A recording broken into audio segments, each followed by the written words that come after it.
चलो क्या लिखा था लास्ट? वो साइकिल करने ज्योमेट्रिकल एस्टिमेट की बात चल रही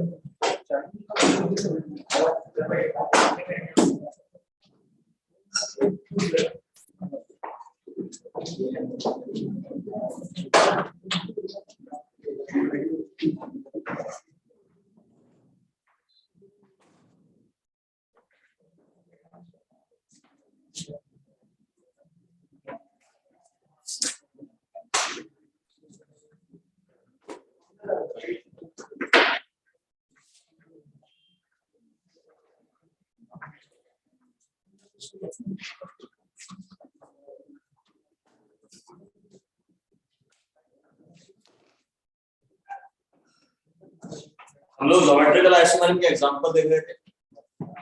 डबल बॉन्ड होने पर कहां हो सकती है ज्योमेट्रिकल आइसोमेरिक में? हमने काफी सारे एग्जांपल देखे। अब alicyclic compounds,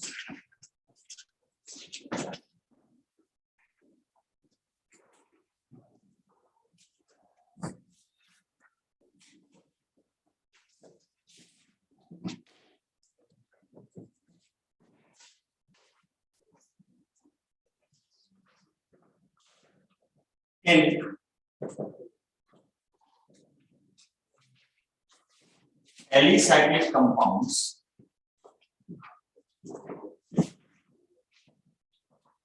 geometrical isomerism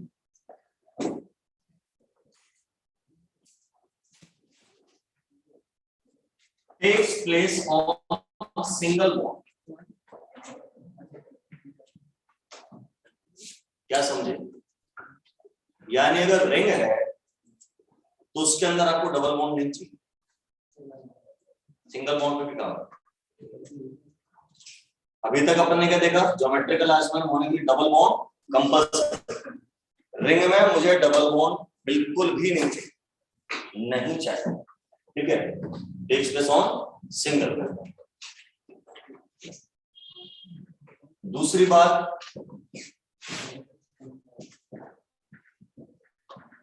there should be two POD, दो पॉइंट ऑफ डिफरेंस होने चाहिए कम से कम। There should be two POD minimum. POD मतलब पॉइंट ऑफ डिफरेंस तो फुल फॉर्म मीनिंग भावना है, मतलब सादा भाषा में समझो, ऐसे दो कार्बन एटम जिन पर अलग अलग ग्रुप लगे, सेम ग्रुप नहीं होने चाहिए, दो ग्रुप अलग अलग लगे होने चाहिए, तो वो क्या कहलाएगा? Point of difference. एक कार्बन एटम पे दो अलग अलग ग्रुप लगे हो तो हम उसे पॉइंट ऑफ डिफरेंस बोल रहे हैं, पीओडी। कम से कम दो पीओडी होने चाहिए, should be there should be two POD minimum, which should be, एक और शर्त, which should B sp3 hybridized।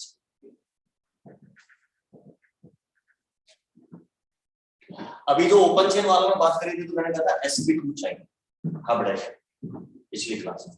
Planar shape triangular planar, तो प्लेनर शेप के लिए आपको क्या चाहिए होता है? sp2 hybridisation. यहां चाहिए sp3 हाइब्रिडाइजेशन। यानी रिंग वाले कंपाउंड्स में ज्योमेट्रिकल आइसोमेरिक सिंगल बॉन्ड पर होती है, और सिंगल बॉन्डेड कार्बन कैसा होता है? sp3। डबल बॉन्ड पे नहीं हो सकती है, डबल बॉन्ड पे। तो alicyclic compounds Gi on double bond पे Gi is possible only if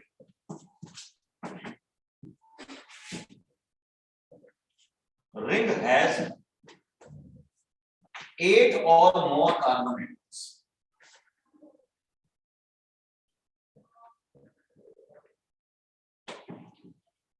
double bond अगर है रिंग के अंदर तो उसमें भी जीआई हो सकती है, लेकिन वो कब होगी जब रिंग में कम से कम 8 या उससे ज्यादा कार्बन होंगे।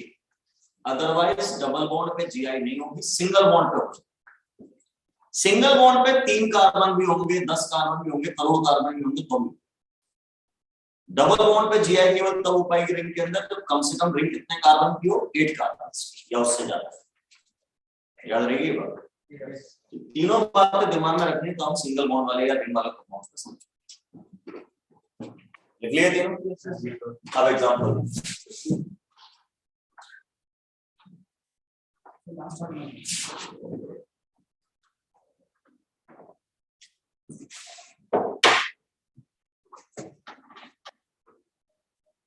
एक और चीज मैं लिखवा देता हूँ, वैसे अलग से बताएंगे आपको, आप लिख लो।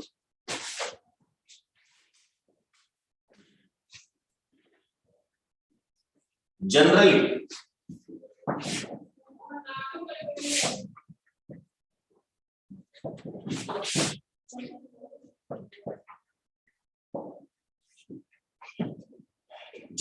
trans isomer is more stable than cis isomer.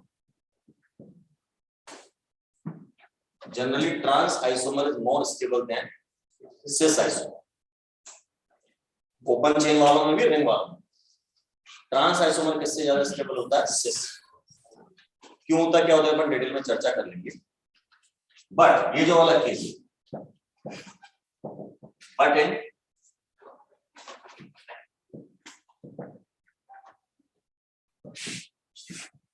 Cyclic compounds with double bond, जब आप डबल बॉन्ड का जीआई करवा रहे हो, cyclic compounds with double bond,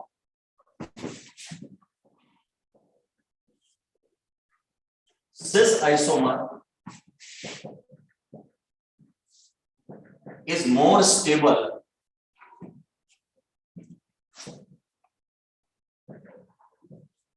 from 8 carbon to 11 carbon ring। 8 carbon से तो शुरू हो पा रही थी जीआई में वाले केस में, तो 8, 9, 10 और 11 इतने कार्बन की रिंग है, तब तक सिस आइसोमर का देन आफ्टर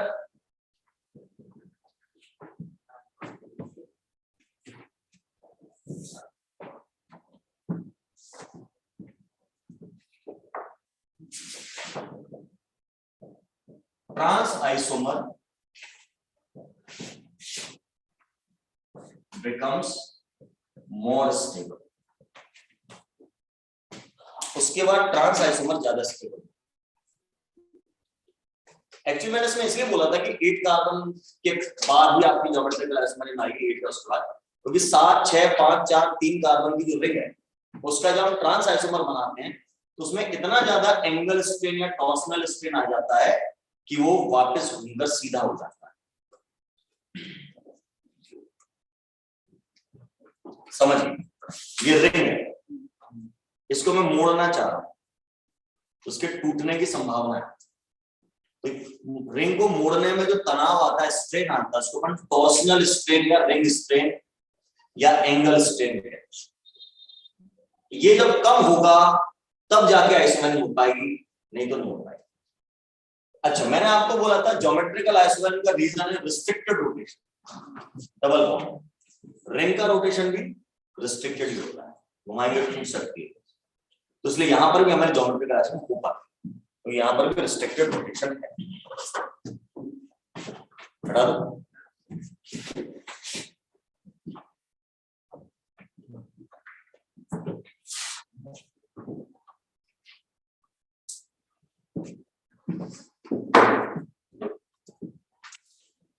अब अब देखते हैं, ये 5 कार्बन की रिंग, हर एक कार्बन पर 2 हाइड्रोजन लगे, दिख रहा है, मन की आंखों से देख रहा है। इस कार्बन की एक और एक 2 वैलेंसी यूज हो चुकी है दूसरे कार्बन से, तो बाकी 2 वैलेंसी पे क्या लगा होगा, हाइड्रोजन, यानी इस पे 2 चीजें लगी हैं, दोनों हाइड्रोजन। तो क्या ये पीओडी है? ये पॉइंट ऑफ डिफरेंस नहीं, मुझे दोनों चीजें अलग अलग चाहिए। अच्छा, ये सारे कार्बन सिंगल बॉन्ड बना रहे, सारे कार्बन sp3 हाइब्रिडाइज्ड, ठीक है। अब मान लीजिए मैंने इस कार्बन पर एक CH3 लगा दिया, तो एक तो CH3 लगा दिया, दूसरी चीज इस पर क्या लगा, हाइड्रोजन। नहीं दिख रहा तो भी देखना, ये CH3 ऊपर की तरफ है रिंग के, तो H नीचे की तरफ है।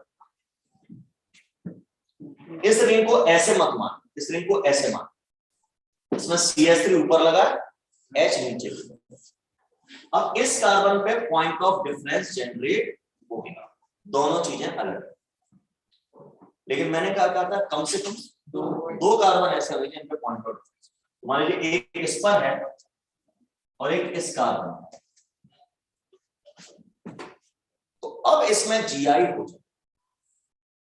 अब ये है कैसा, तो देखिए इस कार्बन पर भी H नीचे और इस कार्बन पर भी H नीचे ही है, यानी ये सिस है। और अगर इसको आप ऐसे बनाएंगे,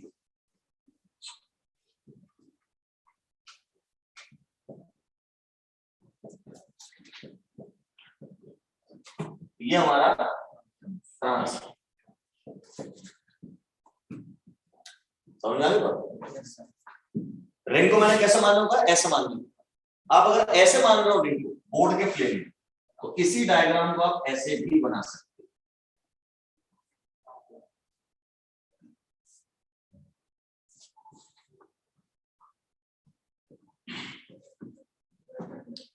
अब रिंग ऐसे में वर्टिकल, तो CH3 आपकी तरफ वेज पे जो बना और H डैश पे बना है, तो वो बोर्ड के पीछे जा रहा है। अब ऐसे यहां पर ड्रॉ करोगे तो Cl को कैसे करना पड़ेगा, बाहर वेज पे, और H को डैश। ये वाला H और ये वाला H डैश पर है, तो मतलब दोनों same side of the ring पे, समझ रहे हैं? तो ऐसा स्ट्रक्चर बना आ जाए वेज डैश वाला, तो आप सेम साइड और अपोजिट साइड कैसे पहचानेंगे वापस। अब यहां पर अपन बात करें, इसी को ऐसे बनाए,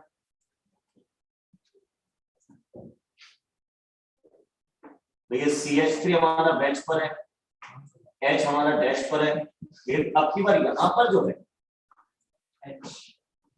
H को हम वेज पे रखेंगे, Cl को हम डैश पे।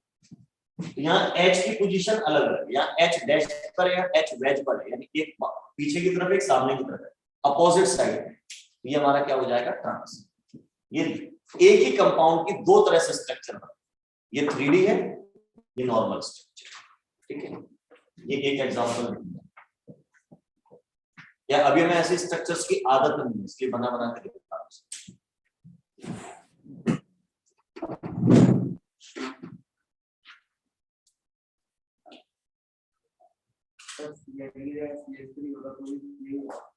और कम से कम एक चीज कॉमन होनी चाहिए ना, या चारों लोग एक ही कार्बन पे 2 सेम चीज नहीं होनी चाहिए, बस ये चाहिए, बाकी तो फिर सब जगह चाहिए। मान लो चारों चीजें अलग अलग होती तो भी तो GI हो जाती, वो दिक्कत वाली बात नहीं।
हो गया। और एग्जाम्पल देखिए,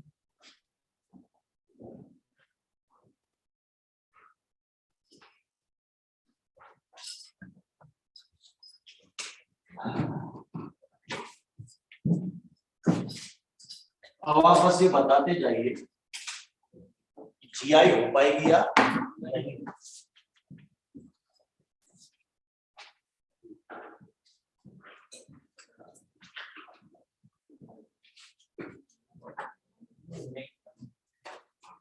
नहीं हो पाएगा, कारण भी बताते चलिए।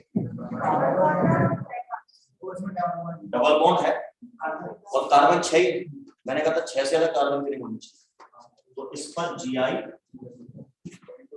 100%।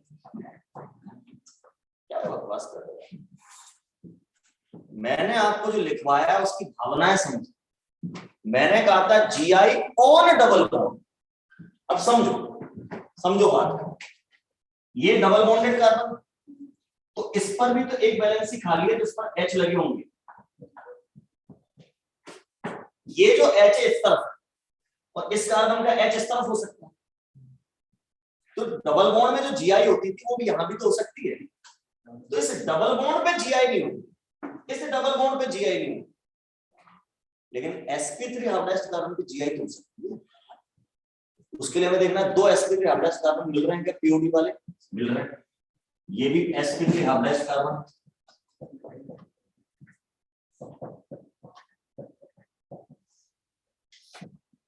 और ये भी sp3 hybridised carbon with POD. इस पर एक क्लोरीन लगा और एक H लगा, दिखाया है। इस पर भी एक क्लोरीन लगा है, एक H, बिल्कुल होगी जीआई। तो हमें पहले क्या चेक करना है, 2 sp3 हाइब्रिडाइज्ड कार्बन मिल रहे हैं तो जीआई होती है, चाहे बाकी डबल बॉन्ड हो ना हो, उससे कोई नहीं। अब जो आप कह रहे थे वो ऐसा केस, अभी डबल बॉन्डेड कार्बन, इस पर ये H लगा है और ये H लगा है, अभी ये सेम साइड पे, अपोजिट साइड पे ले जाओगे तो ट्रांस कहलाने लगेगा। तो इस वाला केस में जीआई नो जीआई। कार्बन कितने, केवल 6। तो डबल बॉन्ड पर रिंग के अंदर सिंगल बॉन्डेड कार्बन पर जीआई होती है और रिंग के अंदर डबल बॉन्डेड कार्बन पर भी जीआई होती है। रिंग के अंदर सिंगल बॉन्डेड कार्बन पर जीआई हमेशा होती है, चाहे रिंग 3 कार्बन की हो, 4 की हो, 5 की हो, 6 की हो, 10 की, 100 की, 1000 की हो। लेकिन रिंग के अंदर डबल बॉन्डेड कार्बन पर जीआई केवल तभी होती है जब कार्बन एटम्स की गिनती रिंग में 8 या 8 से ज्यादा। उन पॉइंट्स को लिखवाने का मीनिंग ही उम्मीद अब समझ आ गया हो। चेन में मैंने रिंग की पढ़ा नहीं, मतलब मैं पूछ रही हूं। नहीं, ओपन चेन में ऐसा कुछ, ओपन चेन में तो हम 2 कार्बन से कुछ भी कर रहे हैं। ओपन चेन में डबल बॉन्ड चाहिए बस, है ना, कार्बन कार्बन के बीच में, कार्बन नाइट्रोजन के बीच में, या नाइट्रोजन नाइट्रोजन, ठीक है, वहां बाकी कोई पीओडी तो फिर सही है सब्जेक्ट।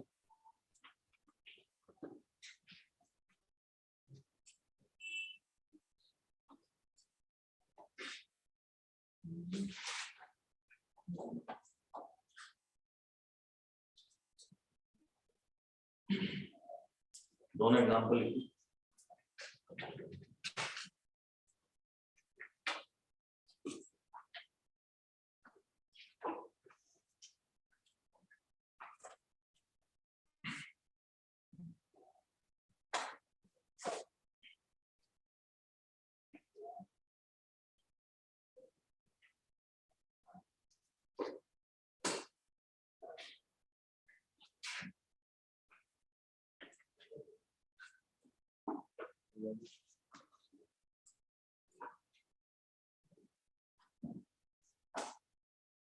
अब इसमें बताइए,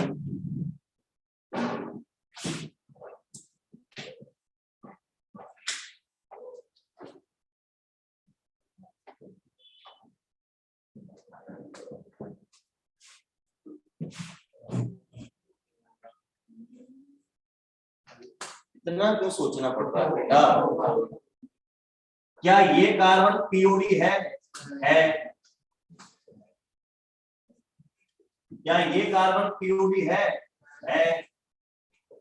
दो कार्बन मिल गए तुम्हें पीओडी वाले, बात खत्म, जीआई हो जाए। क्या दिक्कत है?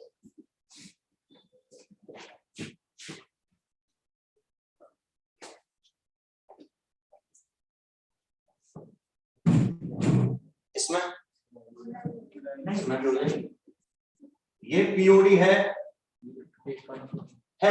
इस पे मिथाइल ग्रुप लगा है, तो दूसरा हाइड्रोजन लगी होगी, हाइड्रोजन नहीं दिखाते हैं। इस पर क्या है, इधर भी मिथाइल लगा, इधर मिथाइल, दो मिथाइल लगे, एक ही कार्बन पर दो ग्रुप सेम हो गए। कल से मना करता चला आ रहा हूं, एक ही कार्बन पर दो ग्रुप सेम होंगे तो जीआई नहीं हो सकती। नो, ये पीओडी नहीं है, ये पीओडी नहीं है, तो एक ही पीओडी वाला कार्बन मिलता है। कम से कम कितने कार्बन चाहिए पीओडी वाले? दो चाहिए, इनको कंपेयर कर पाओ। तो इसमें जीआई नहीं होगी।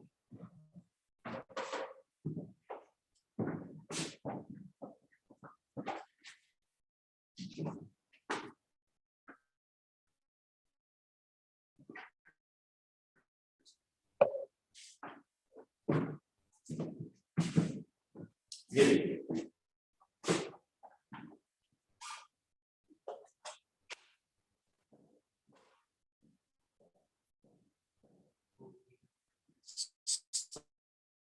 साइक्लो ऑक्टाटेट्राईन कहते हैं। क्या नाम है इसका? साइक्लो ऑक्टाटेट्राईन। अब इसमें सिर्फ डबल बॉन्ड्स, सारे कार्बन एटम sp2 हाइब्रिडाइज, ये वाला भी sp2, ये वाला भी sp2, ये वाला भी sp2, ये वाला, सब पे हाइड्रोजन जरूर। अब सोचना है इसमें जीआई हो पाएगी कि नहीं हो पाएगी। तो मैंने कहा था 8 या 8 से ज्यादा कार्बन है तो जीआई हो सकती, इसके अंदर जीआई हो जाएगी। चलो क्वांटम नंबर, पीओडी देखा जाता है सिंगल बॉन्डेड का, double bonded carbon already POD है। इसकी ये डबल बॉन्डेड कार्बन है, इसकी इस वैलेंसी पे H लगा है, इस वैलेंसी पे कार्बन लगा, ऑलरेडी डिफरेंट है। अरे वो समझ, इसमें पीओडी नहीं देखना, इसमें कार्बन पे H जुड़ा है, वो अपने आप पीओडी है क्योंकि उसकी एक ही वैलेंसी है। दूसरा स्ट्रक्चर अच्छा बना, पहले इसको ड्रॉ कर।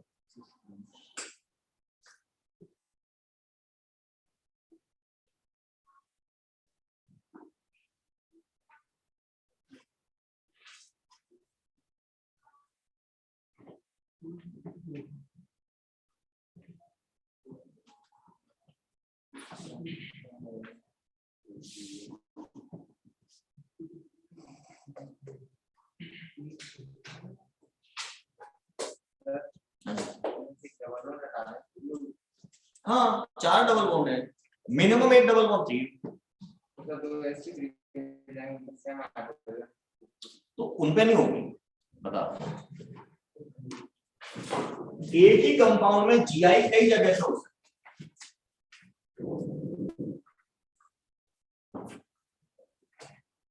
अब मित्र ने जो प्रश्न पूछा मैं उसको समझा रहा हूं, ओपन चेन से समझा रहा हूं।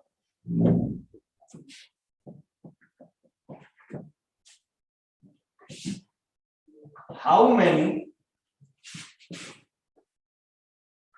और बाद में आता है अभी, ठीक है क्वेश्चन आएगा, ज्योमेट्रिकल आइसोमर्स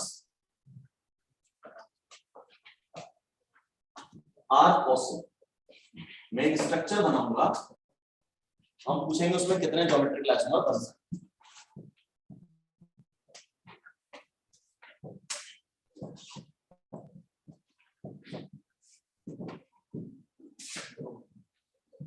क्वेश्चन है ये, how many geometrical isomers are possible. Example 1, answer है 2। एक सिस बनेगा, एक ट्रांस बनेगा। अब इधर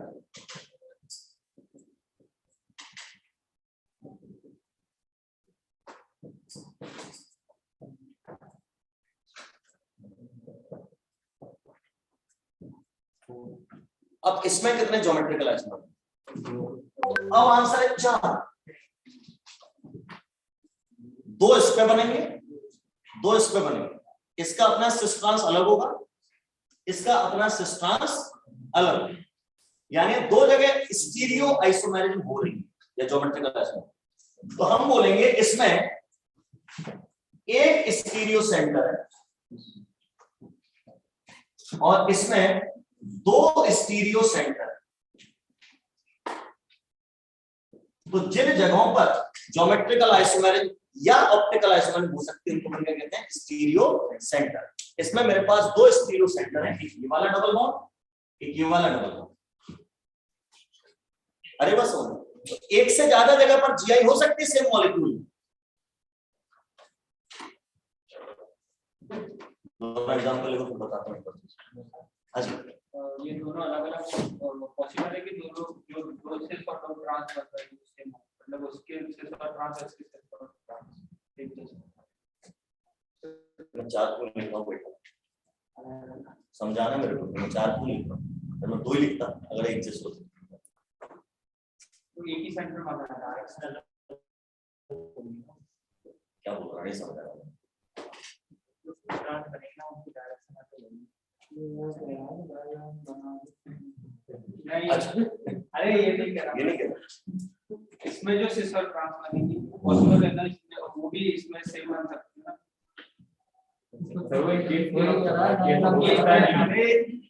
मुझे बोलने दो, समझ रहा हूँ, सब कोशिश कर रहा हूँ समझाओ। जो इसमें सिस और ट्रांस बनना है, सॉरी इसमें भी वैसा बन सकता है। हाँ सेम, ये पूछना डायग्राम बना हटा दो ये, नहीं ये भी कोई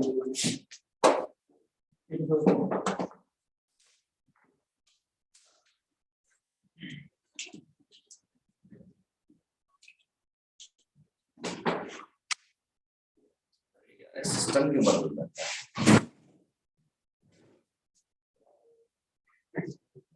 चलो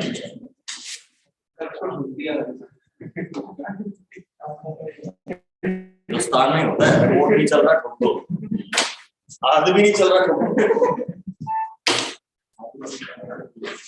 हाँ हाँ हो गया।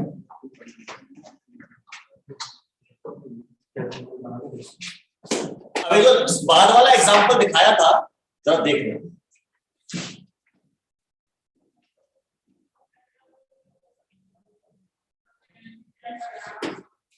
जो भी एग्जांपल दिखाया था ये वही दोबारा ड्रॉ किया, ऐसा वैसा तो नहीं दिख रहा।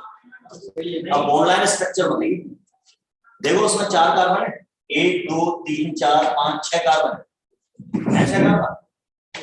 यहाँ CH3 लगा है, फिर डबल बॉन्ड है, फिर डबल बॉन्ड है, फिर एक CH3। H मत देखो, यहाँ पर भी H नहीं है। अब इसमें एक क्वेश्चन हो रहा था, इस कंपाउंड का नाम बताइए। IUPAC है, बताओ फटाक से।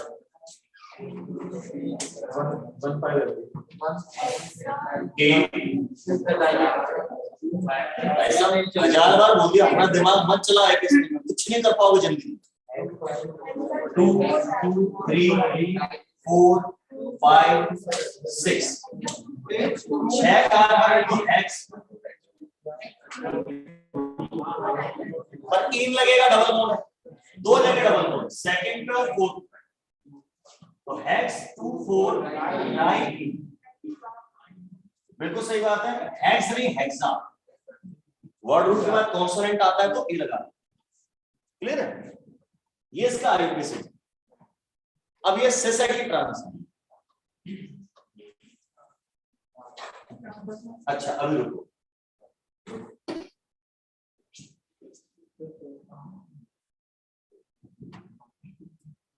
ये और ये कंपाउंड सेम है बेटा, इसका नाम भी हेक्सा 2,4 डाई। अब पेपर में क्या क्वेश्चन आए, इसका IUPAC ने बताना होगा, उसके आगे क्या लगा होगा। अब आपको पहचानना पड़ेगा कि इस स्टीरियो सेंटर पे सिस है कि ट्रांस, फिर इस स्टीरियो सेंटर पे सिस है कि ट्रांस, अलग अलग। तो मैं हाइड्रोजन लगाता हूं, अगर हाइड्रोजन लगाएंगे तो आपको समझ में आएगा। इस पॉइंट पे हाइड्रोजन इधर जाएगी और इस पॉइंट पे भी हाइड्रोजन इधर जाएगी, इधर तो बॉन्ड नीचे गया हुआ है, और sp2 हाइब्रिडाइज्ड कार्बन है, डबल बॉन्ड वाला कार्बन कैसा होता है, sp2 hybridised triangular pyramid shape होता है, उसका एक बॉन्ड इधर गया तो दूसरा उधर ही जाएगा। अब बताओ ये दोनों हाइड्रोजन सेम साइड पे अपोजिट साइड, सेम साइड, तो ये मेरा सिस है। और इस कार्बन पे दोनों सेम साइड पे हैं, तो ये भी सिस है।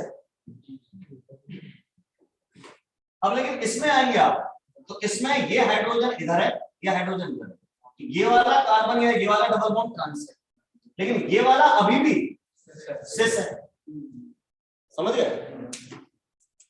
तो सेकंड नंबर का कार्बन जो इसमें देखा जाएगा सिस है, डबल बॉन्ड का नंबर सेकंड और फोर्थ दिए, वही नंबर अपन यहां लेंगे। तो सेकंड नंबर पे सिस है और फोर्थ नंबर पे भी सिस है, तो इसका आईयूपीएसी नेम होगा 2 सिस 4 सिस हेक्सा 2,4 डाई। लेकिन इस वाले का नाम होगा 2 ट्रांस 4 सिस hexa 2,4 die.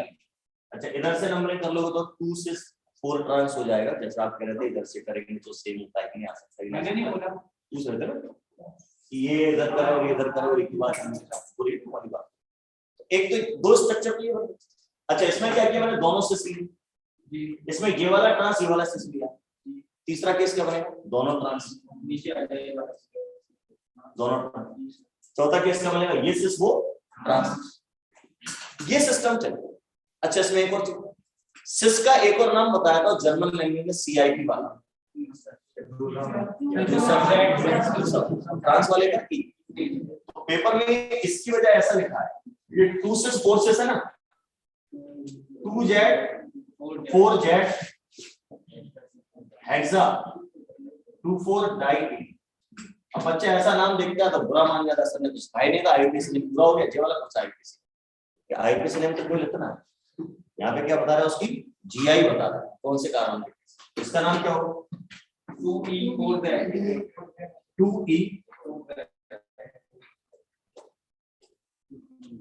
4Z hexa 2,4 die.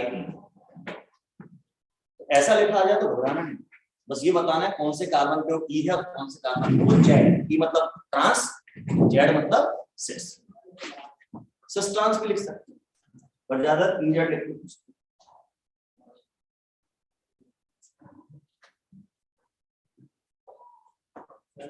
जी कार्बन की एक्साइड हाँ जी 6 कार्बन की एक्साइड हाँ 3 डबल बॉन्ड है, पानी को बता दवा 3 डबल बॉन्ड लगा था, तो Sp2 तो कार्बन होगा तो उस पे GI होती है नहीं होगी ना बेटा, 6 पे मना कर दिया।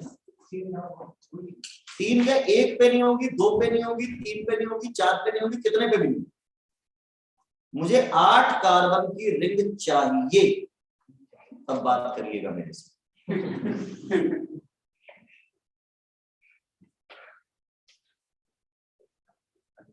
अब जो आप सवाल पूछ रहे थे कि सर आपने 4 डबल बॉन्ड बनाए थे साइक्लोऑक्टेट्राहेड्रल, एक कम कर दें या 2 कम कर दें, होगी ना, वहां 4 जगह होगी, फिर 3 जगह होगी, 2 डबल बॉन्ड करोगे 2 जगह होगी, 1 डबल बॉन्ड करोगे तो 1 जगह।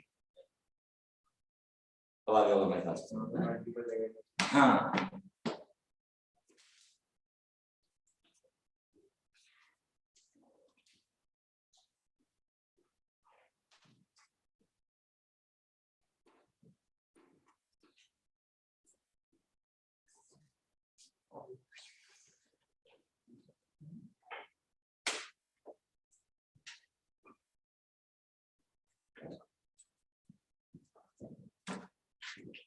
अब कई लोग पूछ रहे थे वो साइक्लिक का जरा वो डबल बॉन्ड वाले का फोटो तो बना के दिखाओ आप, बहुत कह रहे हो 8 वाले में होती 6 वाले में नहीं होती, क्यों नहीं होती, क्या दिक्कत है, उसका ट्रांसमिट दिखाइए,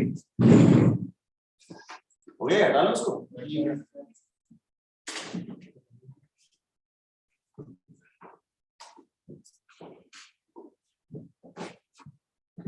आईयूपीएसी नेम सख्त निर्देशन है, अपने दिमाग से न दें, सिर्फ मेरे दिमाग से, जो मैंने सिखाया उससे, नहीं तो कभी सही नहीं करता, पता नहीं क्या क्या सीख के बैठे। अब देखिए एक और एग्जांपल, ये 6 कार्बन की रिंग है, अभी इसमें GI हो सकती है? नहीं हो सकती। इसमें sp3 हाइब्रिडाइज्ड कार्बन है 6, पर किसी भी sp3 हाइब्रिडाइज्ड कार्बन पर POD नहीं है। अब इसमें डबल बॉन्ड आ गया, रिंग में डबल बॉन्ड आ गया तो फिर POD नहीं चाहिए, फिर POD नहीं चाहिए, मतलब इन पे नहीं चाहिए, इन sp2 हाइब्रिडाइज्ड कार्बन पर POD नहीं चाहिए, इन पे चाहिए। तो अब इसमें GI हो सकती है। अब इसका सिस आइसोमर कैसे बनेगा? दोनों H एक तरफ, इससे अब इसका मैं ट्रांस बनाना चाहिए।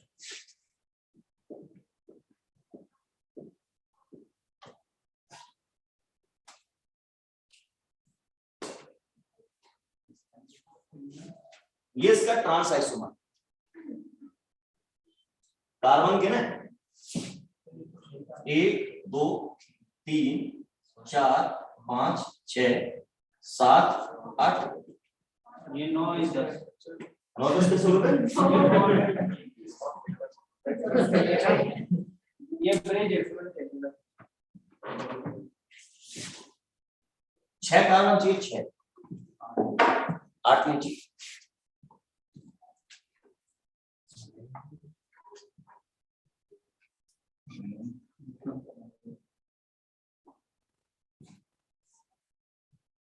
अब देखो अब 6 हो रहे, 5 6 7 8 कार्बन 1 2 3 4 5 6, ये भी क्या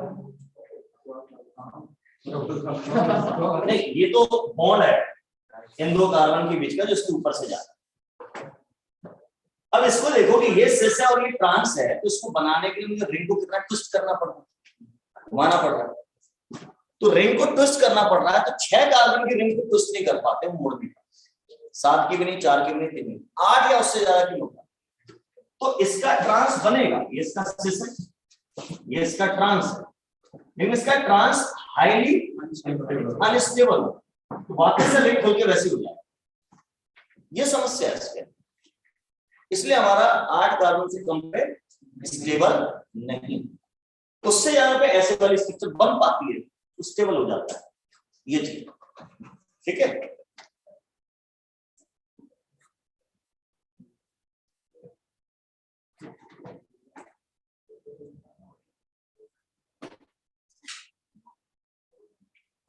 और अच्छा समझ में आता है, हाइड्रोजन है।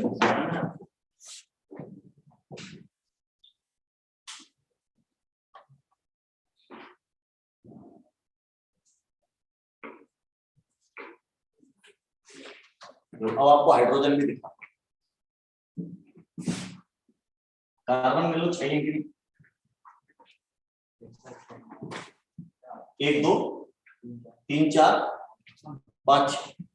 अब इस डबल बॉन्डेड कार्बन पे H नीचे, इस डबल बॉन्डेड कार्बन पर H ऊपर। अब आपको साफ साफ समझ आ रहा है ट्रांस,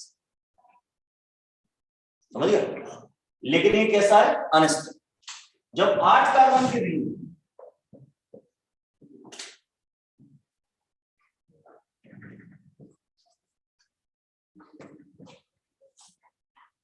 ये डबल बॉन्ड, ये 8 कार्बन वाली रिंग का सिस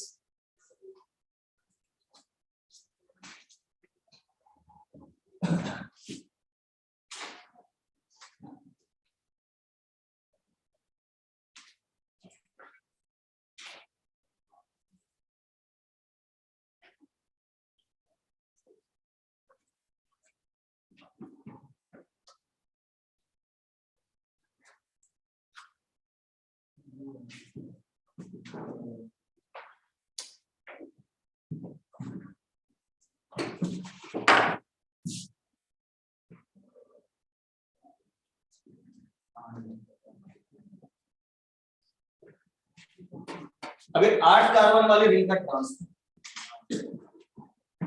1 2 3 4 5 6 7 8 का, वैसे तो इसका H ऊपर, इसका H नीचे, ये इसका ट्रांस, ये फिर भी स्टेबल होता है। मैंने क्या बोला? फिर भी, लेकिन ज्यादा स्टेबल इसमें सिस होता है। 8 से 11 तक सिस ज्यादा स्टेबल लिख लो। 11 कार्बन के बाद स्ट्रेन काफी कम हो जाता है, तो फिर ट्रांस जैसा होना चाहिए स्टेबल, ट्रांस नॉर्मली ज्यादा स्टेबल होता है। ओपन चेन वालों में हमेशा कौन ज्यादा स्टेबल होता है? ट्रांस। तो वो यहाँ पे भी चलना चाहिए था, पर यहाँ 8 से 11 कार्बन तक गड़बड़ हुई, सिस ज्यादा स्टेबल रहा। अदरवाइज दुनिया में हर जगह ट्रांस ज्यादा स्टेबल होता है, क्योंकि वो सिमेट्रिकल होता है, उसमें डायपोल मोमेंट 0 होता है, कट जाता है। उस वाले एच का डायपोल मोमेंट इस वाले एच से कट जाएगा, तो डायपोल मोमेंट कम होता है, तो उसमें स्टेबिलिटी कैसे आती है। चित्र देख ली, समझ में आ गया कैसे बनेगा?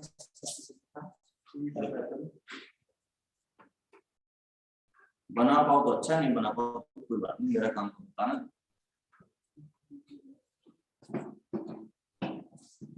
अभी 8 कार्बन के रिंग, इसमें एक ही डबल बॉन्ड बनाया, दूसरा बना लो। पहले इस पे करा लो सिस ट्रांस, फिर उस पे करा लो। वो नहीं बनाऊंगा मैं, समझ गए ना कैसे हो जाएंगे? मत समझाना नहीं, तो ड्राइंग करने थोड़ी आगे पेपर वहां बना है, पहचान लो।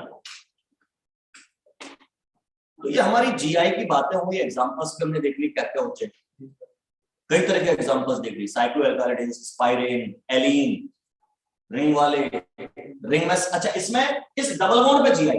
अब एक एग्जांपल और देखो, यानी इसमें एक स्टीरियो सेंटर,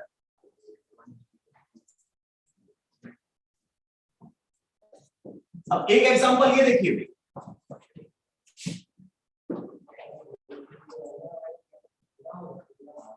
8 कार्बन है,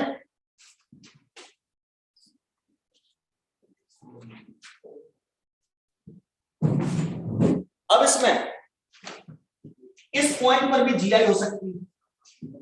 8 कार्बन की रिंग है, डबल बॉन्ड हो जाएगी ये वाला केस, और इन दोनों को मिला के भी जीआई हो सकती है। तो यहां कितने स्टीरियो सेंटर है? 2, 3 मत बोल देना, दोनों मिला के एक स्टीरियो सेंटर बनता है। ज्योमेट्रिकल आइसोमर में 2 कार्बन मिला के एक स्टीरियो सेंटर बनता है। या तो उन दोनों कार्बन के बीच में डबल बॉन्ड होगा, या फिर दोनों कार्बन जो सिंगल बॉन्ड होगा तो वो रिंग के हिस्से होंगे और उन पे पीओडी पाया है। ठीक है, तो इसके अंदर हमारे कितने स्टीरियो सेंटर है? 2 स्टीरियो सेंटर। तो उसमें आइसोमर कितने बनेंगे? 4, इस तरह की बात। टोटल आइसोमर 4, 2 इस पे सिस ट्रांस, 2 इस पे सिस ट्रांस। ठीक है, यानी इसको सिस बना के इस पर सिस और ट्रांस, और फिर इसको ट्रांस बना के इस पर सिस और ट्रांस, ऐसा करके चलते। समझ आ गई बात?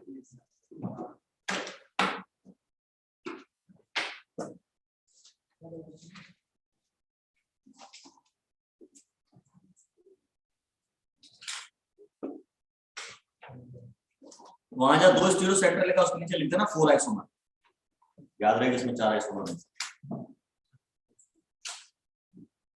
सर 2 स्टीरियो सेंटर तो 4 आइसोमर, 3 तो डबल सब। अभी इसमें फार्मूला सिखाएं, कुछ कुछ इस बात पे भी डिपेंड करता है कि ओवरऑल मॉलिक्यूल सिमेट्रिकल है या अनसिमेट्रिकल, सिखाएं।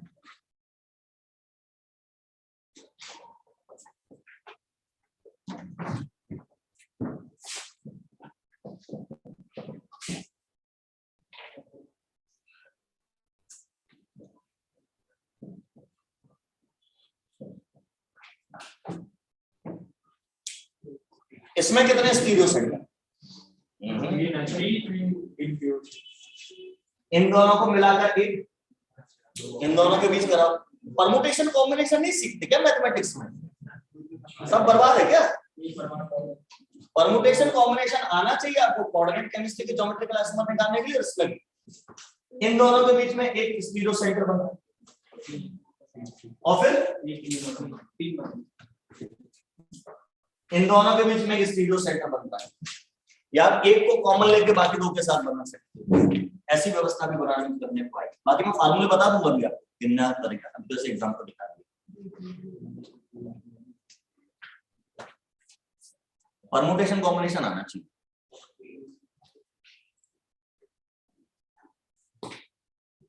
चलिए अब हेडिंग डालिए, difference between cis and trans isomers. Cis और ट्रांस आइसोमर में डिफरेंस।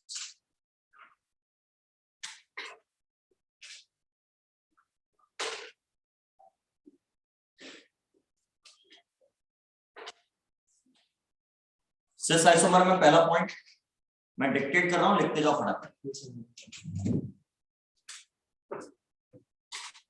पेज को बीच में से मोड़ लो, 200 में बढ़ जाएगा। पहले कॉलम में हेडिंग डालो सिस, दूसरे में ट्रांस। सिस के आगे ब्रैकेट में जेड लिख दो। इसके लिए बुद्धि चलनी चाहिए, ठीक है ना। ट्रांस के आगे ब्रैकेट में लिख दो ई। तुम लोग पता नहीं किसके लिए अपना दिमाग बचा के रखेंगे, आगे यूज करेंगे 2-3-5 साल बाद। 6 महीने बाद जो पेपर आ रहा है उसके लिए बेटा अभी चला लो, पेपर के टाइम पर नहीं चलना।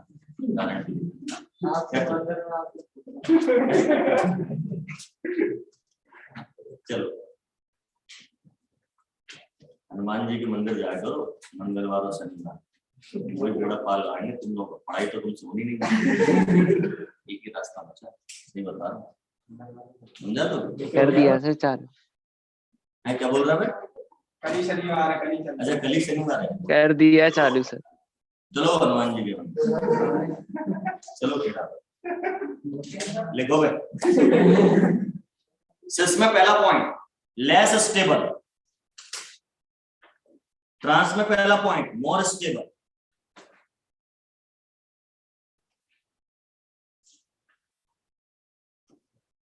सिस में स्टेबल क्यों है कम, ट्रांस में ज्यादा स्टेबल क्यों है?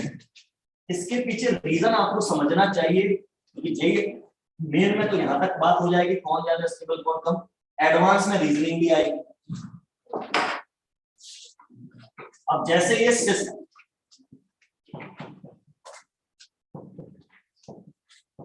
समझ गए, ये CS3 लिखा, ये बड़ा ग्रुप है, मतलब ये इतना बड़ा ग्रुप और ये भी इतना ही बड़ा होगा। अब देखो आगे टकरा रहे हैं आपस में, टकरा रहे हैं मतलब रिपल्शन। ये छोटे छोटे हैं, चलो ये नहीं टकरा रहे कोई बात नहीं, और ऊपर तो टकरा रहे हैं ना। जब साइज की वजह से ग्रुप आपस में टकराते हैं तो इस घटना को हम बोलते हैं वान डर वाल्स स्ट्रेन। तो सिस वाले में वान डर वाल्स स्ट्रेन आ रहा है, लेकिन अगर मैं ट्रांस का डायग्राम बनाऊंगा तो अब क्या प्रॉब्लम है कि यहां पर ऊपर एक बड़ा ग्रुप है और एक छोटा ग्रुप, तो एडजस्ट हो, दो बड़े नहीं हो पा रहे। इधर भी एक बड़ा ग्रुप है एक छोटा ग्रुप, एडजस्ट हो गए, अब नहीं करता। तो यहां पर नो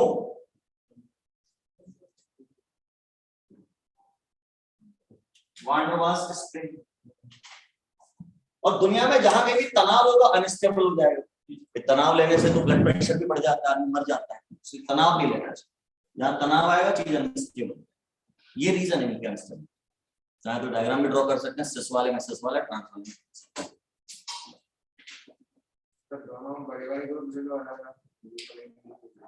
मतलब कैसे सिस वाले में बड़े बड़े ग्रुप कैसे, और प्रॉब्लम हो जाएगी बेटा। मैं तो कह रहा हूँ इसमें वान डर वाल्स इसलिए हो रहा है, अभी एक ही साइड पे हो रहा है, तुम नीचे भी करवा रहे हो, वाह बेटा ले लो, मुझे क्या दिक्कत है। और अनस्टेबल हो जाएगा, और अनस्टेबल हो जाएगा।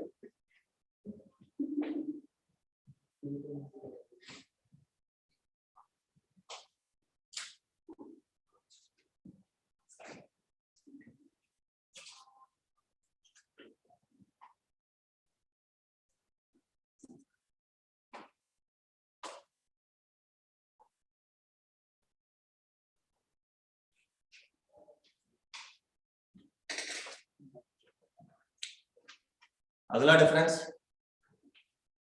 सिस में generally dipole moment is high,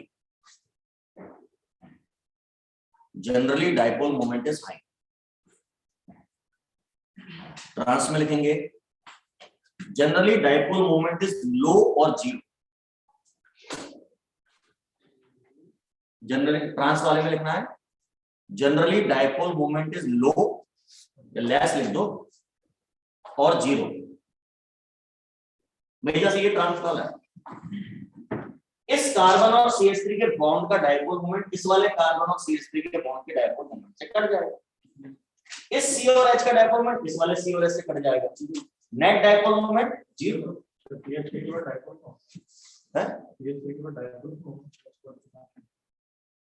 organic chemistry पढ़ने के लिए 2 चैप्टर बहुत अच्छे से तैयार होंगे। पहला केमिकल बॉन्डिंग और दूसरा पीरियोडिक क्लास चैप्टर में इलेक्ट्रोनेगेटिविटी वाला पार्ट। तो ऑर्गेनिक केमिस्ट्री हो पाएगी नहीं तो नहीं। अब जरा इधर ध्यान दें, ये कार्बन डबल बॉन्ड बना रहा है यानी sp2 हाइब्रिडाइज्ड, ये कार्बन सिंगल बॉन्ड बना रहा है यानी sp3 हाइब्रिडाइज्ड।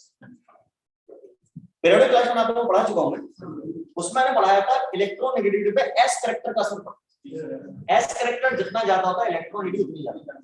अब होने को तो ये कार्बन कार्बन बॉन्ड है, सेम एटम के बीच में बना है, सेम एटम के बीच में बना हुआ नॉन पोलर, अभी दोनों की इलेक्ट्रोनेगेटिविटी कैसे होती है सेम।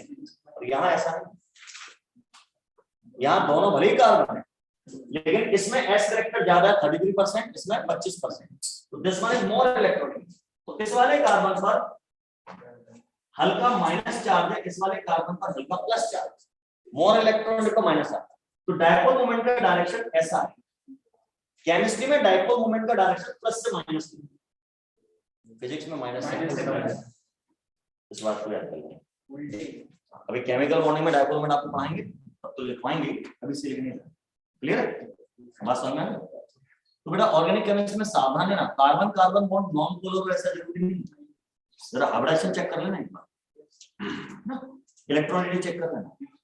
अगला डिफरेंस, अच्छा मैंने इसमें एक वर्ड लिखा है जनरली, इसका मतलब ये है कि इसमें एक्सेप्शन हो सकता है। मैंने बोला ट्रांस का डायपोल मोमेंट ज्यादा है सिस वाले से, किसी कंपाउंड में ऐसा हो सकता है कि सिस का ज्यादा और ट्रांस का, वो भी जरा टेबल बना ले, फॉर एग्जांपल बता दूं है ना।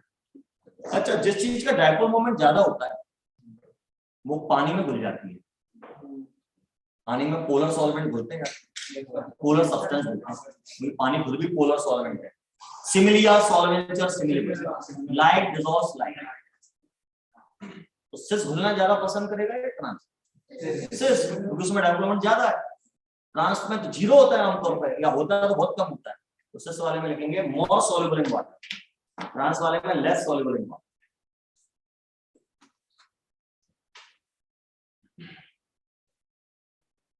सिस वाले में मोर सॉल्युबल इन वाटर, ट्रांस वाले में लेस सॉल्युबल इन वाटर। अच्छा, सिस वालों में डायपोल मोमेंट ज्यादा है तो मॉलिक्यूल्स एक दूसरे को अट्रैक्ट करेंगे, और जब मॉलिक्यूल्स के बीच में अट्रैक्शन फोर्स ज्यादा होता है तो बॉइलिंग पॉइंट ज्यादा, तो सिस वाले में लिखेंगे boiling point is higher, trans वालों से boiling point is higher, trans वालों में लिखेंगे boiling point is lesser, BP.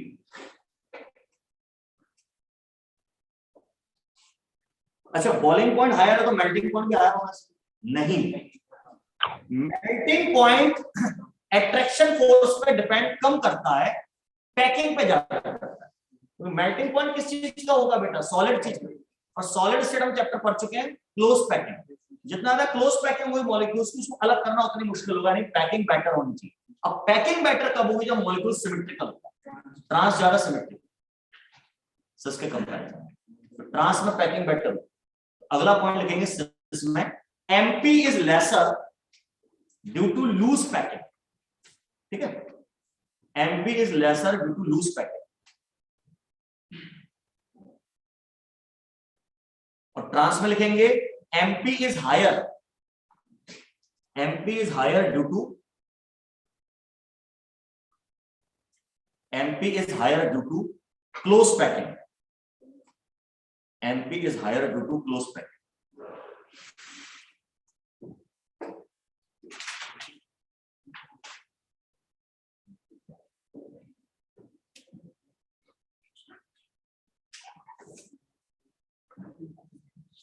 सिस में लिखो एक चीज, सिस carboxylic acid, cis dicarboxylic acid, ऐसा लिखो, cis dicarboxylic acid can undergo dehydration, can undergo dehydration. तो इनमें दोनों COOH की साइड पे होते हैं, तो एक से OH निकल जाता है, एक से H निकल जाता है। कैन अंडरगो डिहाइड्रेशन, पानी निकाला, सुखाना। और ट्रांस में लिखेंगे trans dicarboxylic acids, trans dicarboxylic acids cannot undergo dehydration.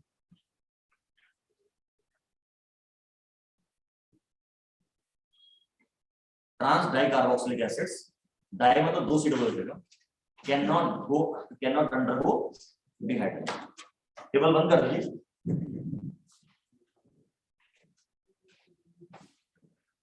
अब ये देखिए, एक एग्जांपल और दिखा रहा हूं सिस ट्रांस का।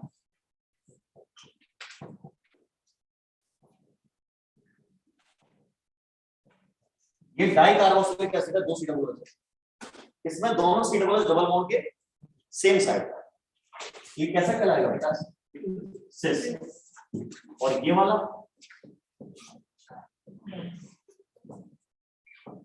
इसमें दोनों C double OH opposite side है। H भी खोल के दिखा सकते थे बहुत, लेकिन मैंने नहीं। ये ट्रांस है।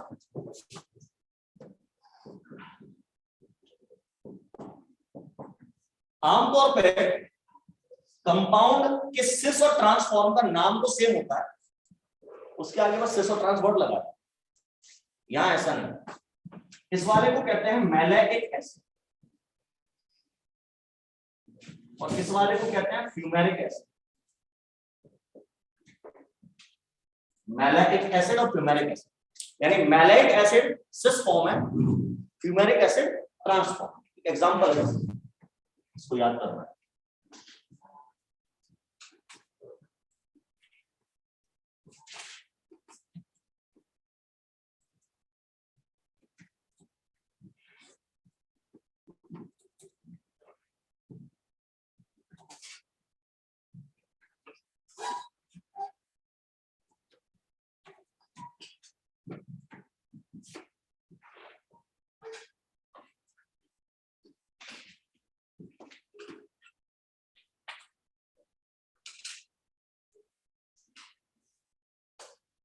तो आप डिहाइड्रेशन कराओगे तो मैलेइक एसिड का तो हो जाएगा, फ्यूमेरिक एसिड का नहीं। तो मैलेइक एनहाइड्राइड बन सकता है। कार्बोक्सिलिक एसिड को सुखा दो तो चीज क्या कहलाती है? एनहाइड्राइड। लेकिन फ्यूमेरिक एनहाइड्राइड नहीं बन सकता। ठीक है, ये एग्जांपल और दिखाना चाह रहा हूं। इसमें आपको ये बताना है कि इसका डायपोल मोमेंट क्या है।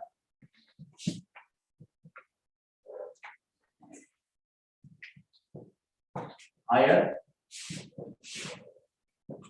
Dipole moment.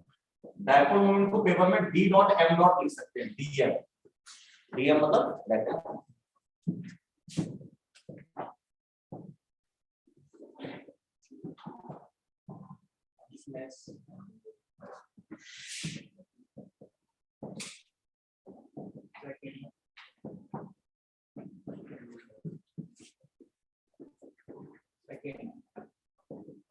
इसका डेवलपमेंट ज्यादा है, फर्स्ट स्ट्रक्चर का, सेकंड का। इसमें बीआर बीआर आमने सामने, इसका डेवलपमेंट इससे कट जाएगा, इसका इससे कट जाएगा। आमतौर पर कार्बन हाइड्रोजन डायपोल की डायपोल की चिंता मत किया करो, क्यों नहीं किया करो? क्योंकि कार्बन हाइड्रोजन की इलेक्ट्रॉन नेगेटिविटी में अंतर बहुत कम, तो बहुत मामूली सा डायपोल है। बाकी करो, खैर कुछ नहीं। इसमें इधर जाएगा, इसमें इधर जाएगा डायपोल, यानी एक का डायरेक्शन ऐसे, एक का ऐसे, तो इनका आपको वेक्टर सम निकालना, कैंसिल आउट नहीं होगा। ये मेरा ट्रांस है, ये मेरा सिस है। तो मैंने अभी बोला भी था सिस का डेवलपमेंट ज्यादा है, यहाँ पे सेकंड का डेवलपमेंट ज्यादा है। ठीक है,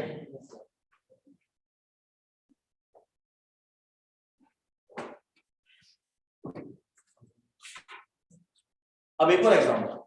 अच्छा सुनो, इसका डेवलपमेंट ज्यादा है, ये पानी में ज्यादा घुलेगा, इसका बॉइलिंग पॉइंट भी कैसा होगा? ज्यादा। मेल्टिंग पॉइंट किसका ज्यादा होगा? उस वाले का। मेल्टिंग पॉइंट का वैसे भी डायपोल मोमेंट से कोई लेना देना नहीं। मेल्टिंग पॉइंट तो हमेशा किसका ज्यादा होता है? ट्रांस। ठीक है ना? तो अब एक और चीज,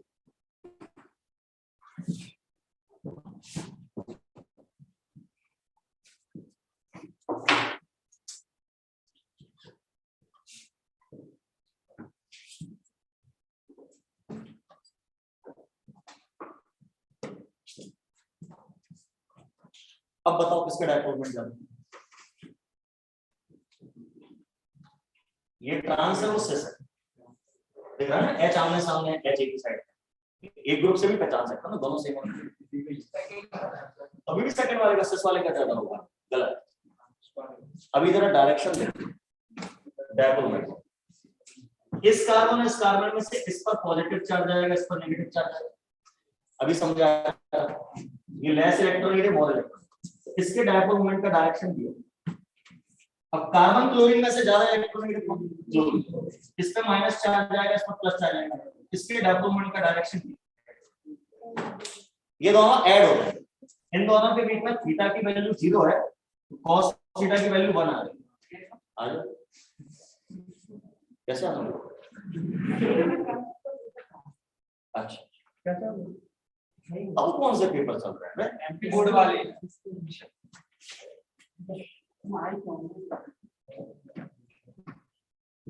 अब यहाँ पर डायपोल मोमेंट ऐड होगा। अच्छा, इसमें क्या है, कार्बन CH3 इस तरफ और इसमें कार्बन क्लोरीन इस तरफ। अब इसका वेक्टर सम निकालोगे, शायद टेल पे टेल रखते हैं, ऐसा कुछ होता है ना, ये इस वाले की टेल इस तरफ, तो इसमें वेक्टर सम आपका ऐसे निकलेगा। तो एंगल तो वैसा 180 सॉरी 0 डिग्री है नहीं, कुछ ना कुछ है, ठीक है, तो थीटा 0 नहीं है, यहाँ पे थीटा इज नॉट 0, तो cos थीटा भी 1 नहीं आएगा, ठीक है। और वेक्टर सम आप कैसे निकालते हैं, a square plus b square plus 2ab cos theta का रूट। तो यहाँ पर अब डायपोल मोमेंट कैसा आ रहा है, ज्यादा। तो अब देखिए सिस वाले का डायपोल मोमेंट ट्रांस वाले से कैसा है, ज्यादा है। तो याद करिए, मैंने लिखवाया था आपको, जनरली सिस का ज्यादा होता है, लेकिन कभी कभी ट्रांस का भी ज्यादा हो सकता है। और अब ट्रांस का ज्यादा है तो इसी ट्रांस का बॉइलिंग पॉइंट भी ज्यादा होगा और इसी ट्रांस का मेल्टिंग पॉइंट भी ज्यादा होगा। मेल्टिंग पॉइंट तो डायपोल से लेना नहीं, वो हमेशा ज्यादा होता है ट्रांस का लेकर। ये चीज है, स्टेबिलिटी का भी डायपोल मोमेंट ज्यादा लेना नहीं, स्टेबिलिटी केवल ट्रांस की होती है, वान डेर वाल्स से कनेक्टेड, ठीक है। अब पानी में भी ट्रांस घुलेगा ज्यादा तो किससे घुलता है, बॉइलिंग पॉइंट भी ट्रांस का ज्यादा होगा इस वाले केस में। तो इसको स्पेशली याद करो, यही आएगा फिर गारंटेड। ऐसे क्वेश्चन आते हैं तो गड़बड़ करते हैं। तो आमतौर पे ट्रांस का डायपोल 0 होता है, कम होता है, लेकिन ट्रांस का ज्यादा हो सकता है। इसलिए भैया पेपर में जब क्वेश्चन आए डायपोल मोमेंट का, पानी में सॉल्युबिलिटी का या बॉइलिंग पॉइंट, ये तीनों डायपोल मोमेंट से रिलेटेड बात, तो पहले डायरेक्शन चेक कर लेना, तब आंसर लगाना, जल्दीबाजी मत कर, ठीक है।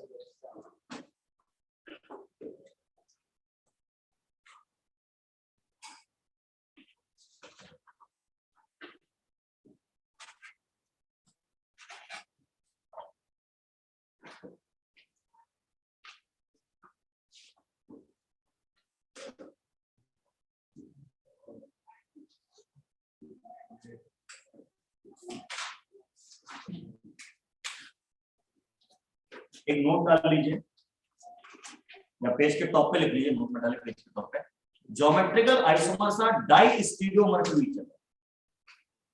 यानी सिस वाला ट्रांस वाले का कौन है, diastereomer. Geometrical isomer GI are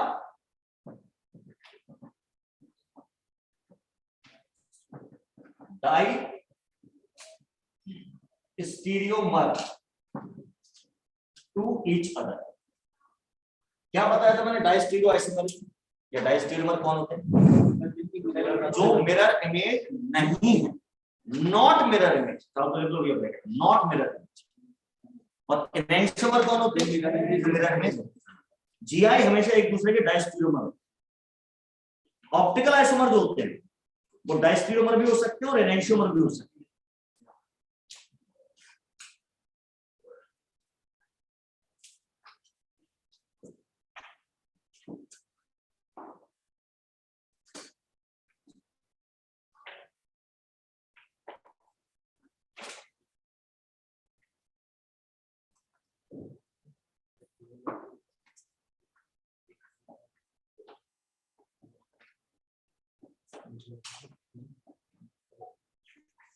ठीक है वैसे हो गया, ये हमारी GI की बात खत्म हो।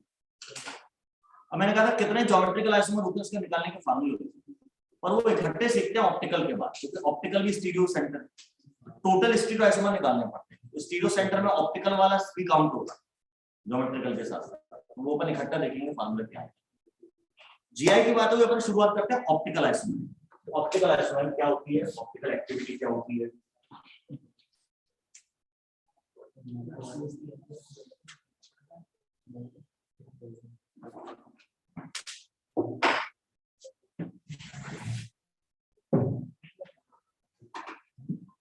आइसोमेरिक में क्या होता है, मॉलिक्यूलर फॉर्मूला सेम होता है, स्ट्रक्चरल फार्मूला या ओरिएंटेशन वगैरह डिफरेंट। पर एक और बात दिमाग में रखें, आइसोमेरिज्म में फिजिकल केमिकल प्रॉपर्टीज भी अलग। देखो सिस और ट्रांस की फिजिकल प्रॉपर्टी अलग आ रही। सिस वाला पानी में घुल रहा है, ट्रांस वाला नहीं घुल रहा। सिस का बॉइलिंग पॉइंट ज्यादा है, ट्रांस का कम, जबकि कंपाउंड सेम, केमिकल प्रॉपर्टी भी अलग आ रही। सिस वाले का डिहाइड्रेशन हो पा रहा है, ट्रांस वाले का नहीं हो पा रहा। ये स्टीरियो आइसोमेर में पड़ा, स्ट्रक्चरल में भी आएगा। स्ट्रक्चरल में तो और ही खेल बदल जाता है। मान लो फंक्शनल आइसोमर है, इथाइल अल्कोहल और डाइमिथाइल ईथर, फंक्शन ग्रुप ही अलग है, काय का मैचिंग। यानी फिजिकल केमिकल प्रॉपर्टीज आइसोमर्स की कैसी होती हैं, अलग अलग। अब दुनिया में कई सारी physical properties, boiling point, melting point, solubility, density, refractive index, ये सब फिजिकल प्रॉपर्टी। ऐसी एक फिजिकल प्रॉपर्टी होती है, उसका नाम होता है ऑप्टिकल रोटेशन। ये नई चीज है, ऑप्टिकल रोटेशन। हो सकता है अभी मॉडर्न फिजिक्स वगैरह में आप पढ़ोगे, है ना, पढ़ लिया।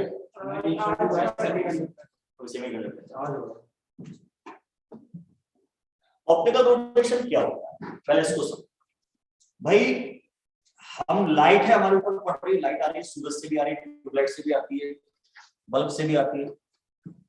ये लाइट जो होती है हेटेरो नेचर की होती है। मतलब क्या, हम जानते हैं लाइट एक तरह की एनर्जी है, और एनर्जी हमेशा वेव की फॉर्म में चलती है। वेव जब मीडियम से गुजरती है तो मीडियम के पार्टिकल्स का ऑसिलेशन कराती है। आसान भाषा में ऐसे समझाते हैं अपन इसको। तो ऑसिलेशन जो कराती है वेव, या तो वेव की डायरेक्शन में हो सकता है ऐसे ऐसे। जब वेव की डायरेक्शन में ऑसिलेशन होता है मीडियम के पार्टिकल का, तो उस वेव को आप लॉन्गिट्यूडिनल वेव कहते हैं। इंटरफेरेंस की बात ही नहीं करता, लॉन्गिट्यूडिनल वेव कहते हैं। लेकिन अगर वेव ऐसे जा रही हो, पार्टिकल का ऑसिलेशन उससे 90 डिग्री पे हो रहा है, तो उसे ट्रांसवर्स वेव कहते हैं। फिजिक्स की बात कर रहा हूं, लॉन्गिट्यूडिनल वेव, ट्रांसवर्स वेव। के लिए वो ऐसा ग्राफ बनाते हैं कि ग्राफ में वेव कहीं नहीं होती, तो ग्राफ है बेटा डिस्प्लेसमेंट और टाइम के बीच। वो बताते हैं मीडियम में कितना डिस्प्लेसमेंट होता है, कितना कम ज्यादा हो गया, ठीक है। अब नॉर्मल लाइट जो होती है, वो मान लीजिए लाइट की वेव ऐसे जा रही है, आपकी तरफ आ रही है, लाइट ट्रांसवर्स वेव शायद।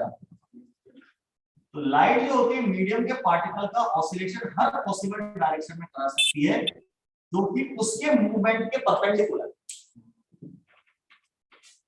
लाइट वेव ऐसे जा रही है, ऐसे टाइम में ऑसिलेशन ये हो रहा है बोर्ड, यानी ऑसिलेशन परपेंडिकुलर। इसको अपन कहते हैं हेटेरोजीनस लाइट।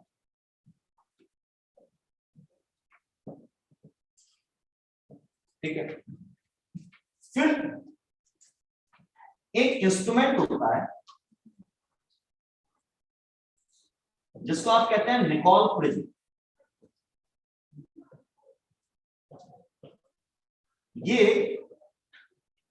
टूरमैलिन क्रिस्टल नामक चीज का बना हुआ। इसकी जो मशीन होती है उसे पोलरॉइड कहते हैं। कौन सा नाम आ जाए पता नहीं, तीनों। जब इस हेटेरोजेनस लाइट को पोलरॉइड से गुजारा जाता है या निकोल प्रिज्म से गुजारा जाता है, टूरमैलिन क्रिस्टल से गुजारा जाता है, तो टूरमैलिन क्रिस्टल की प्रॉपर्टी है कि अपने में से गुजरने वाली केवल उन्हीं लाइट वेव्स को जाने देता है अपने में से जो इसके परपेंडिकुलर हो। मतलब इसके एरे मतलब array of particles solid state, उसके एरे के परपेंडिकुलर होंगे, उनमें से निकलेंगे। मतलब इस तरह की कुछ बात है। तो नहीं, अब जैसे मान लीजिए कि मैंने कई सारे डायरेक्शन का ऑसिलेशन बताया, मान लीजिए ये वाला जो डायरेक्शन है ये हमारे टूरबुलेंट क्रिस्टल्स के परपेंडिकुलर है, तो केवल वो वेव इसमें से निकल पाएंगी जो ऑसिलेशन इस प्लेन में करा है।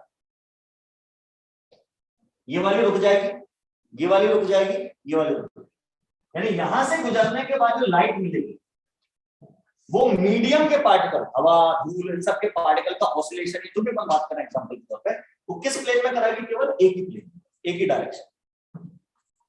ऐसी जो लाइट है जिसमें एक ही डायरेक्शन में ऑसिलेशन होता है,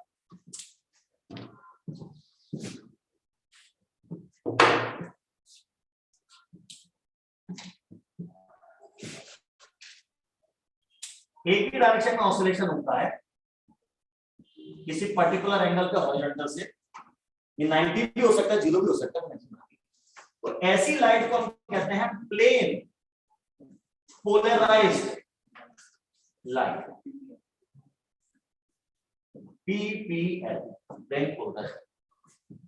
अभी तक यहाँ केमिस्ट्री कहीं नहीं होता, मैं तो अभी फिजिक्स पढ़ा था कि नॉर्मल लाइट को जब निकोल प्लेन से गुजारते हैं तो कैसी बन जाती है? Plane polarised light. ये हॉरिजॉन्टल से किसी एक पर्टिकुलर एंगल पे मीडियम के पार्टिकल का ऑसिलेशन करा। क्लियर? कितने एंगल?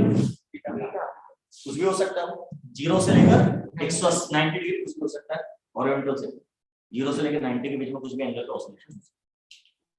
अब मैंने एक बार निकोल प्लेन लगा के उसमें से नॉर्मल वाली लाइट गुजारी, हेटेरोजेनस लाइट, वो प्लेन पोलराइज्ड बन गई और इसका एंगल ऑफ ऑसिलेशन था 30 डिग्री हॉरिजॉन्टल से। लेकिन मुझे फिजिक्स में कोई ऐसा एक्सपेरिमेंट करना था जिसमें मुझे ऐसी लाइट चाहिए जो ऑसिलेशन 40 डिग्री पे करा। ये कितने पे करा रही है? 30 डिग्री पे। तो मैं 40 डिग्री वाली लाइट कैसे करूं? वेरी सिंपल, निकोल प्लेन को थोड़ा आड़ा टेढ़ा करो, सेटल कर सकते, सेट करोगे तो 40 डिग्री वाली मिल जाएगी, 50 वाली मिल जाएगी, उसको थोड़ा टेढ़ा सेट करना पड़ेगा, है ना, सिस्टम आपका काम बन जाएगा, नो प्रॉब्लम। लेकिन एक और तरीका साइंटिस्ट लोगों को मिल गया, ये तो फिजिकली कर रहा है, आपने मैकेनिकली इसको सेट कर दिया। साइंटिस्ट लोगों ने देखा, ये केमिस्ट्री वाला पार्ट आ गया, ये जो प्लेन पोलराइज्ड लाइट,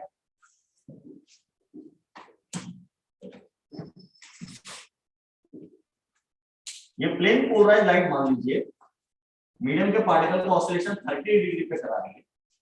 तो साइंटिस्ट लोगों ने देखा कि अगर हम एक कांच की ट्यूब लें और इसके कांच की ट्यूब में कोई सॉल्यूशन भर किसी सब्सटेंस का, मान लीजिए ग्लूकोज का, ग्लूकोज और पानी, सारे सब्सटेंस ऐसा नहीं करते, कुछ करते हैं, जैसे ग्लूकोज करता है, ग्लूकोज का सॉल्यूशन भर दिया इसके अंदर, और जब इसमें से लाइट गुजारी तो ये जो एंगल ऑफ रोटेशन था या एंगल ऑफ ऑसिलेशन था, naught angle of rotation, angle of oscillation जो था हमारा, वो 30 डिग्री से कम होके 25 डिग्री रहे। यानी लाइट जो ऐसा ऑसिलेशन करा रही तो ऐसे हो, यानी प्लेन जो है, प्लेन वो घूम गया, प्लेन रोटेट हो गया ऑसिलेशन का। कैसा रोटेट हुआ है? क्लॉकवाइज। अगर ये बढ़ के 40 होता तो एंटी क्लॉकवाइज। अभी तो उस बात में बाद में बात करेंगे।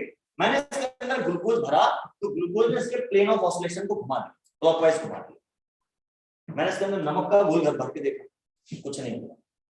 हाँ, यूरिया भर के देखा, कुछ नहीं हुआ। एसिटिक एसिड भर के देखा, कुछ नहीं हुआ। फ्रक्टोज भर के देखा, घूम गया। एमिनो एसिड भर के देखा, एलानिन, फिनाइलएलानिन, घूम गया। पॉलीसैकेराइड भर के देखा, कोई नहीं घूमा। पॉलीसैकेराइड कार्बोहाइड्रेट में सेलुलोज स्टार्च हो गया, नहीं। मतलब साइंटिस्ट लोगों को समझ में आया कि दुनिया में दो तरह के केमिकल्स होते हैं, दो तरह के कंपाउंड्स होते हैं। एक जो पीपीएल के प्लेन को घुमा सकते, एक जो पीपीएल के प्लेन को नहीं घुमा सकते। जो पीपीएल के प्लेन को घुमा सकते हैं उन्हें ऑप्टिकली एक्टिव सब्सटेंस कहा, ऑप्टिकली एक्टिव। और जो पीपीएल के प्लेन को नहीं घुमा सकते, बेकार है, फालतू के, उनको क्या गया? Optically inactive substance. तो जो हेडिंग हम डालेंगे वो ये डालेंगे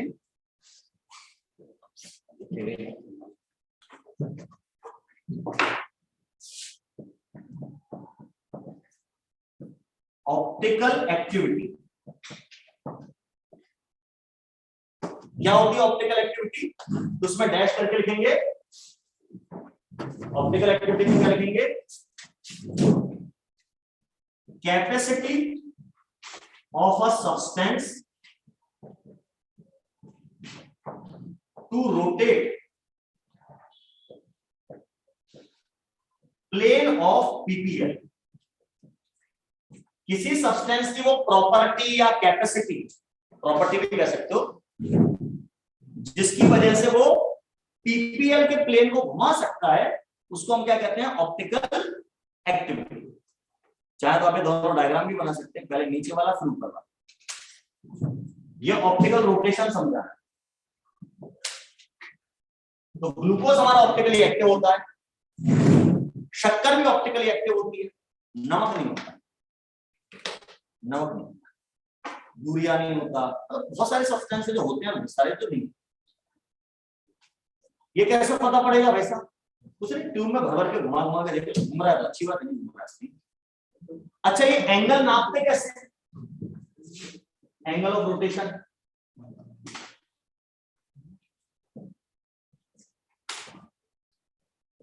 angle of rotation is measured by polarimeter. एक इंस्ट्रूमेंट यूज करते हैं, उसका नाम है पोलैरिमीटर। अभी केमिकल काइनेटिक्स चैप्टर फिजिकल में शुरू होगा, इलेक्ट्रोकेमिस्ट्री के बाद उसमें इस चीज की जरूरत पड़ेगी। न्यूमेरिकल्स आते हैं। सर जो सॉल्यूशन बन रहा है उनमें कोई कॉमन बात होती है? हाँ, कुछ तो कॉमन होगा। ये पोलराइज। हाँ हाँ हाँ बिल्कुल। नहीं, पोलराइज तो वो ये कर रहा है, नहीं मतलब वो एंगल घुमाएंगे, ये बोलना, रोटेशन करेंगे कि नहीं करेंगे।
हो गया?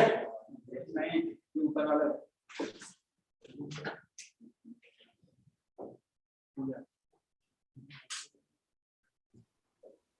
सर ऊपर जो बॉक्स बनाया है आपने उसे क्या कहते हैं जिसमें एंगल चेंज होता है? अंदर जो प्रोसेस बताई है उसमें क्या हो रहा है? पीपीएल है, ये ट्यूब से पहले भी पीपीएल है, ट्यूब के बाद भी पीपीएल है। फर्क क्या है? ट्यूब से पहले जो पीपीएल है वो 30 डिग्री के एंगल पे ऑसिलेशन करा रही है पार्टिकल्स का, बाद वाली 25 डिग्री पे करा रही है, यानी plane of oscillation. Plane of oscillation घूम गया, रोटेट हो गया। ऊपर बॉक्स में जो फिनोमेना दिखाया है वो मैंने दिखाया rotation of plane, rotation of plane of oscillation. अब ये एंगल ऑफ ऑसिलेशन जो मैं बता रहा हूँ, कहीं 30 है कहीं 25, वो कैसे नापते हैं? मैंने एरो बना के बताया कि उसको नापने के लिए इंस्ट्रूमेंट यूज करते हैं पोलैरिमीटर। ये सब चीजें ऑप्टिकल एक्टिविटी का एग्जांपल समझा रहा हूं कैसे क्या होता है। अब ये तो ठीक है, ऑप्टिकल एक्टिविटी, ऑप्टिकल एक्टिव कुछ सब्सटेंस होते हैं, कुछ नहीं होते, तो पहचानना है कि ऑप्टिकल एक्टिविटी किन सब्सटेंस होती है। इस तो कॉमन होता होगा, लाल रंग से लिखना, बड़े बड़े अक्षरों में लिखना, हरा पीला नीला कर लेना, लेकिन इस लाइन को मत भूलना जो मैं लिख पा रहा हूं।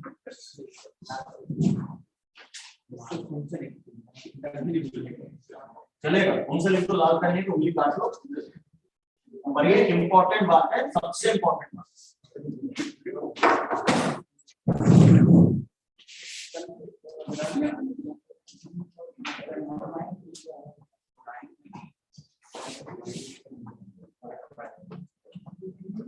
Primary requirement for optical activity और ऑप्टिकल आइसोमेरिज्म। ऑप्टिकल एक्टिव मतलब जो लाइट को घुमा। अब लाइट को घुमा रहा है, जैसे मैंने एग्जांपल दिया ग्लूकोज। ग्लूकोज लाइट को कैसा घुमा रहा था? क्लॉकवाइज के एंटी क्लॉकवाइज। लेकिन दुनिया में ऐसा भी ग्लूकोज है जो एंटी क्लॉकवाइज जो सब प्रॉपर्टी अलग होगी, सब्सटेंस वही है।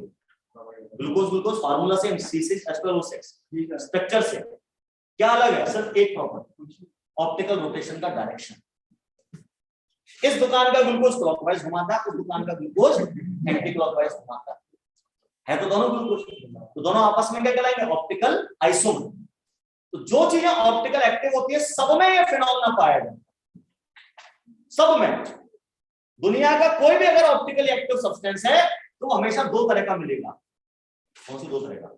एक जो क्लॉकवाइज घुमाता होगा लाइट को, एक जो एंटी क्लॉकवाइज। जो क्लॉकवाइज घुमाता है उसे डेक्स्ट्रो रोटेटरी कहते हैं, जो एंटी क्लॉकवाइज घुमाता है उसको लीवो रोटेटरी।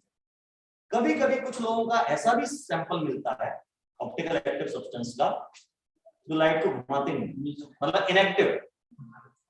फार्मूला वही, मतलब ऐसा ग्लूकोज भी है जो लाइट को घुमाएंगे, ऑप्टिकली इनएक्टिव, तो फिर उसको मीजो कहते हैं। उस पर लिखेंगे। फिलहाल primary requirement for optical activity and optical isomerism is चिरैलिटी।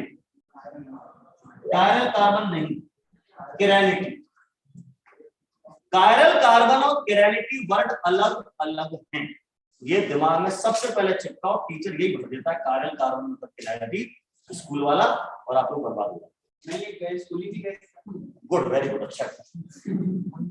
गलत सीखने से अच्छा मत सीख। चिरैलिटी अलग बात और कायरल कार्बन अलग बात। कायरल कार्बन को कायरल सेंटर कह सकते हो, चिरैलिटी।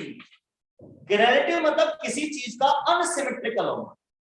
सादा भाषा में चिरैलिटी मतलब unsymmetrical,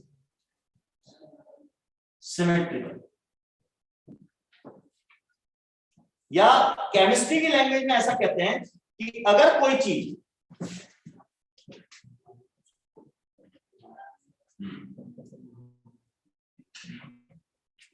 non super imposable on its own mirror image, अगर कोई चीज अपनी खुद की मिरर इमेज पे सुपर इम्पोज नहीं हो रही है, ढक नहीं रही है उसको, तो हम कहेंगे वो चीज कैसी है? कायरल। कायरल कार्बन नहीं बोल रहा हूं, कायरल सेंटर नहीं बोल रहा हूं, कायरल। कायरल या कायरलिटी इंग्लिश का शब्द। मेरा हाथ का पंजा देखना, ये लेफ्ट हैंड, इसको शीशे में देखूंगा तो ऐसा दिखेगा, यानी मेरा राइट हैंड मेरे लेफ्ट हैंड की मिरर इमेज। क्या ये एक दूसरे को ढक रहे हैं? नहीं, ये फिंगर्स तो ढक रहे हैं पर अंधे बाहर निकल। तो ये मेरा हाथ कैसा है? कायरल, क्योंकि ये अपनी ही मिरर इमेज को सुपर इम्पोज नहीं कर रहा है। दूसरे शब्दों में अनसिमेट्रिकल। ये मेरा हाथ का पंजा है, इसको आप दो बराबर हिस्सों में अगर काट पाए कैसे भी करें तो फिर तो मैं इसको सिमेट्रिकल मान लूंगा, नहीं काट पाए तो अनसिमेट्रिकल। आप इसको ऐसे काटेंगे, इधर उंगली आएगी इधर अंगूठा आएगा, ऐसे काटेंगे ऊपर फिंगर से नीचे नहीं, ऐसे काटेंगे तो अभी दो इक्वल, ऐसे नहीं, ऐसे नहीं, ऐसे नहीं, कैसे नहीं? मतलब ऐसे काट दो प्लेन में, नहीं इधर सफेद है इधर काला है। इक्वल तो नहीं हो सकते। देखा थोड़ी। अच्छा अच्छा, ये कॉन्केव है, इधर कॉन्वेक्स। अब किसी का हाथ फ्लैट तो नहीं बना, इधर तो कॉन्केव ही रहेगा, गड्ढा रहेगा इधर, ठीक है। तो ये मेरा हाथ कैसा है? कायरल। लेकिन ये मेरा मोबाइल फोन कायरल, इसको आप दो इक्वल पार्ट्स में कट कर सकते, सिमेट्रिक।